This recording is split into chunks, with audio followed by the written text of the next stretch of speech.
Environmental day. అంటే మనం గాలిలో ఏవైతే డిఫరెంట్ పొల్యూటెంట్స్ వలన ఈరోజు హ్యూమన్ బయాలజీకి ఎంత ప్రమాదకరంగా ఉందో దాన్ని నివారించడానికి మనం ఈ యొక్క ఎన్విరాన్మెంట్ డే జరుపుకోవడం జరుగుతుంది. గాలిలో ఎన్నో రకాల పొల్యూటెంట్స్ ఉన్నాయి.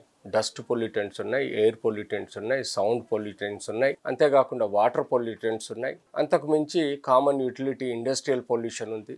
ఇలా మనం చెప్పుకుంటూ పోతే సౌండ్ పొల్యూషన్ కూడా ఉంటుంది. సో యూజువల్గా ఎన్విరాన్మెంట్ అంటే నార్మల్ ఆక్సిజన్ ఇతరత్ర గ్యాసెస్ ఏవైతే మనకు ప్రొవైడ్ చేస్తుందో అది నార్మల్ లెవెల్స్లో మన వాతావరణం మెయింటైన్ చేయడం అనేది ఎన్విరాన్మెంట్ నార్మల్ అంటారు.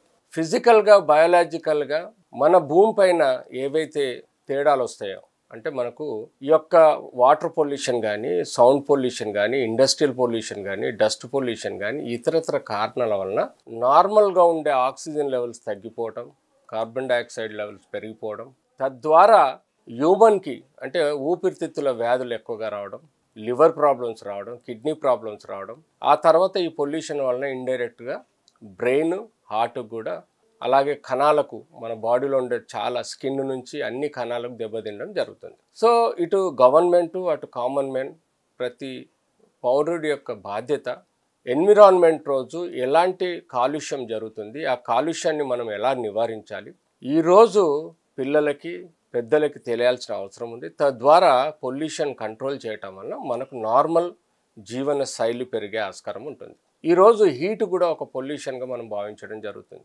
అర్బన్ సిటీస్లో హీట్ పొల్యూషన్ కానీ, డస్ట్ పొల్యూషన్ కానీ, సౌండ్ పొల్యూషన్ కానీ ఎక్కువగా ఉంటుంది. రూరల్లో ఇవి తక్కువగా ఉంటాయి కాబట్టి అక్కడ జీవితాలు చాలా హ్యాపీగా ఉంటాయి. ఎక్కువగా మనకు ఈ డిజీజెస్ రావు. అదే మనం అర్బన్లో ఎక్కువగా హీట్ ప్రొడక్షన్ ఉంటుంది. ఈ మధ్యకాలంలో మనం చూసాము ఎయిర్ కండిషన్ యూటిలైజేషన్ బాగా పెరిగింది. తద్వారా కూడా మనకు 1 డిగ్రీ టెంపరేచర్ పెరిగిపోయింది. తద్వారా కూడా మనకు కొన్ని పొల్యూటెంట్స్ త్రూ హీట్ బాడీలో ఉండే టెంపరేచర్ని కానీ, బాడీలో ఉండే లవణాల సంఖ్య కానీ, బాడీలో ఉండే వాటర్ కంటెంట్ కానీ తగ్గిపోయి డిహైడ్రేషన్ పోయి చనిపోయే ఆస్కారం ఉంటుంది. హీట్ పొల్యూషన్ని కూడా మనం జాగ్రత్త కంటగా చూడాలి. వాటర్ ఎప్పటికప్పుడు డ్రైనేజ్ వాటర్ని ఫిల్టర్ చేసేసి ఏవైతే రెమినెంట్స్ ఉంటే వాటిని కార్సినేషన్ అంటే కాలబెట్టేసి దాన్ని భూమిలో కప్పిపోవటం వల్ల పొల్యూషన్ రాకుండా ఉంటుంది.